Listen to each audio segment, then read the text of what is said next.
Достар, бүгін мен сіздерге керемет бір ақпаратпен бөліскім келіп тұр. Осы операционный блокта бүгін керемет операция болды. Отаның аты фаллопротезирование деп аталады. Яғни эректильді дисфункциясы бар науқастарға жыныс мүшесіне протез қойылады. Бүгін сіздерге соны дәл осы схемада түсіндіріп бергім келіп тұр. Отаның ерекшелігі 3 компонентті деп аталады. Яғни ең бірінші компонент ол жерде помпа болады. Помпа.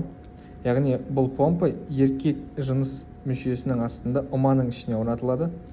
Екінші компонент ол резервуар деп аталады.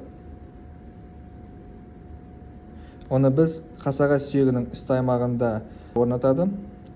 Үшінші компонент ол бізде цилиндр деп аталады. Отаның ерекшелігі маңызы қандай, яғни еркек адамдарда эректильді дисфункция болғанда осы 3 компонентті протез мүшеге орнатылады.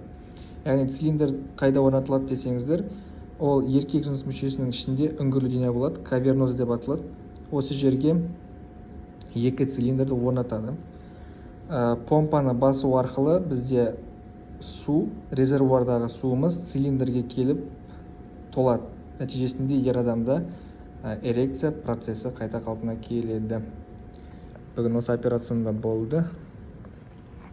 Сіздерге солай күнде білген жаңа нәрселермен бөлісіп отыратын болам.